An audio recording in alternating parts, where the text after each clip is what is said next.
പ്രിയപ്പെട്ട പ്രേക്ഷകർക്ക് സ്വാഗതം. ഇത് ബ്ലാസ്റ്റേഴ്സ് സോക്കർ സൂപ്പർ കപ്പിലെ രണ്ടാം മത്സരത്തിനായി അങ്ങനെ ഇപ്പോൾ തയ്യാറെടുപ്പുകൾ നടത്തിക്കൊണ്ടിരിക്കുകയാണ് കേരള ബ്ലാസ്റ്റേഴ്സ്. ഈ മാസം 26-ാം തീയതി ഈ വരുന്ന ശനിയാഴ്ച വൈകുന്നേരം 4:30-ക്കാണ് ആ മത്സരം വരുന്നത്. ക്വാർട്ടർ ഫൈനൽ മത്സരത്തിലാണ് ബ്ലാസ്റ്റേഴ്സിന് കളിക്കാനായിട്ട് പോകുന്നത്. ആ മത്സരത്തിൽ മോഹൻ ബഗാൻ സൂപ്പർ ജയൻസ് ആയിരിക്കും ബ്ലാസ്റ്റേഴ്സിന്റെ എതിരാളിയായിട്ട് വരുന്നത്. മോഹൻ ബഗാന്റെ സീനിയർ ടീം ആയിരിക്കില്ല, പകരം അവരുടെ റിസർവ് ടീം ആയിരിക്കും ബ്ലാസ്റ്റേഴ്സിനെതിരെ കളിക്കുക.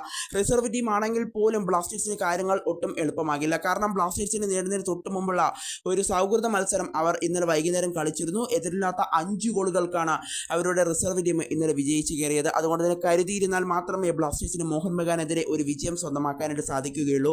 കൂടാതെ സീനിയർ ടീമിലെ സഹൽ അബ്ദുൾ സമദും അതുപോലെ തന്നെ ദീപക് താങ്കരിയും ആഷിഖ് കുർണിയൻ അടക്കമുള്ള താരങ്ങളും ബ്ലാസ്റ്റേഴ്സിനെതിരെ കളിച്ചേക്കും എന്നാണ് നിലവിൽ അറിയുന്നത്.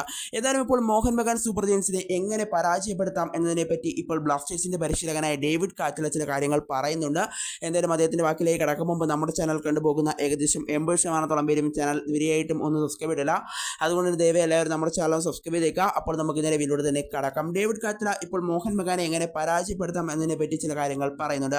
നമുക്കത് പരിശോധിക്കാം. ഇപ്പോൾ കോച്ച് പറയുന്നത് ഇങ്ങനെയാണ്: മോഹൻ ബഗാനെ പരാജയപ്പെടുത്താൻ നമ്മൾ ആദ്യം ചെയ്യേണ്ടത് എന്തെന്നാൽ ഇപ്പോൾ നമ്മുടെ പ്രതിരോധ നിര, അതായത് നമ്മുടെ ഡിഫൻസ് ശക്തമാക്കണം എന്നുള്ള ഒരു കാര്യമാണ് അദ്ദേഹം എടുത്തു പറയുന്നത്. പ്രതിരോധ നിര ശക്തമാക്കുന്നതിനോടൊപ്പം കിട്ടുന്ന അവസരങ്ങളിലെല്ലാം മുന്നേറ്റ നിരയിലെ താരങ്ങൾ ഗോൾ സ്കോർ ചെയ്യണം. എങ്കിൽ നമുക്ക് ഈസിയായി തന്നെ മോഹൻ ബഗാൻ സൂപ്പർ ജയൻസിനെ പരാജയപ്പെടുത്താൻ സാധിക്കുമെന്ന് അദ്ദേഹം പറയുന്നുണ്ട്.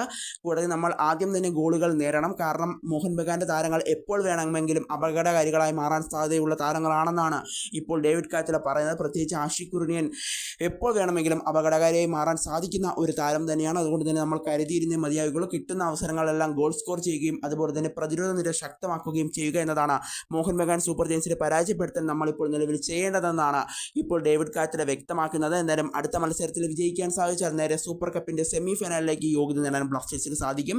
എല്ലാ പ്രതീക്ഷയും നമുക്ക് നോവാ സദുവിൽ തന്നെ ഇപ്പോൾ വെക്കാം.